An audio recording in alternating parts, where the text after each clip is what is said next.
अस्सलामुअलैकुम 7th class. I hope you are all doing well. बेटा हमने चैप्टर 1 की एक्सरसाइज स्टार्ट की हुई थी। Long question, first long question हमने कर लिया था। नेक्स्ट सेकंड लॉन्ग हम करेंगे। Structure of leaf is well adapted to its function justify. उन्होंने कहा है कि लीफ का जो स्ट्रक्चर होता है वो इस तरह से होता है कि वो अच्छे से अपना फंक्शन परफॉर्म कर सकता है। बेटा लीफ का फंक्शन क्या होता है? फोटोसिंथेसिस, जो मेन फंक्शन है फोटोसिंथेसिस करवाना। तो उन्होंने कहा है कि इसका स्ट्रक्चर किस तरह से अडेप्ट हुआ है, इस चीज़ को आपने जस्टिफाई करना है।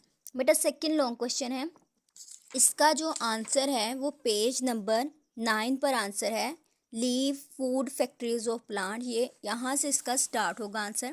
बेटा बेसिकली इसका स्टार्ट होगा फंक्शन यहाँ से। Following are the adaptation in leaf in order to perform its function well. उन्होंने कहा है कि लीफ में इतनी ये वाली तब्दीलियाँ या अडेप्टेशन होती हैं जिसकी हेल्प से वो अपना फंक्शन अच्छे से परफॉर्म कर सकता है। बेटा फर्स्ट जो है, लीव्स आर थिन, पतले होते हैं, फ्लैट होते हैं, which reduces the distance for carbon dioxide and light to reach the chloroplast. इसकी वजह से बेटा क्लोरोप्लास्ट पतले होने की वजह से क्लोरोप्लास्ट तक डिस्टेंस जो होता है वो कम हो जाता है। किसका? हमारे आउटर इन्वायरमेंट से डिस्टेंस कम हो जाता है और कार्बन डाइऑक्साइड और लाइट इजीली क्लोरोप्लास्ट तक पहुंच सकती है। सेकेंड है, most of the leaves have large surface area to absorb maximum light for photosynthesis. इसके अलावा बेटा बहुत से लीव्स जो होते हैं वो उनका सरफेस एरिया बड़ा होता है, मतलब वो साइज़ में बड़े होते हैं।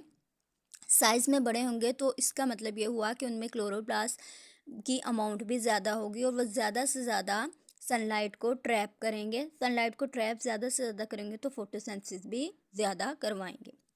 Stomata present on the surface allow carbon dioxide to enter the leaf for photosynthesis. इसके अलावा बेटा लीव्स में जो होते हैं पोर्स जो होते हैं लोअर सरफेस पे पोर्स होते हैं जिसकी हेल्प से कार्बन डाइऑक्साइड इजीली लीफ तक पहुंच सकती है।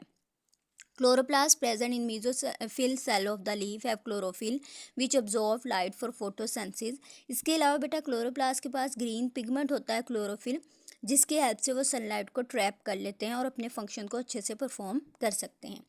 Network of veins present in the leaves have xylem tissue which carries water from the root to the leaves where it is use in photosynthesis. इसके अलावा बेटा इनके पास वेन्स और मिड रिप थी। हमने outer structure external structure leaf का बड़ा था जिनमें वेन सेंट्रल मिड रिप थी और साइड्स पे वेन प्रेजेंट थी। बेटा इन मिड रिप और वेन में जाइलम टिश्यू होते हैं जिसकी हेल्प से वाटर इजीली लीव्स में जा सकता है और वाटर आपकी किस में हेल्प करता है? प्लांट की बेसिकली फोटोसिंथेसिस में हेल्प करता है। यहाँ तक बेटा यहाँ से स्टार्ट हो गए, फॉलोइंग से स्टार्ट हो गए, यहाँ तक सेकंड लॉन्ग क्वेश्चन का आंसर है। बेटा आपने इसको राइट भी करना है एंड लर्न भी कर लेना है, ठीक है।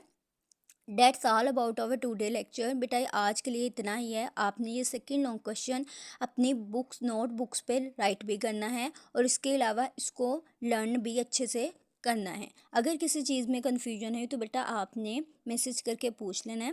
Thank you.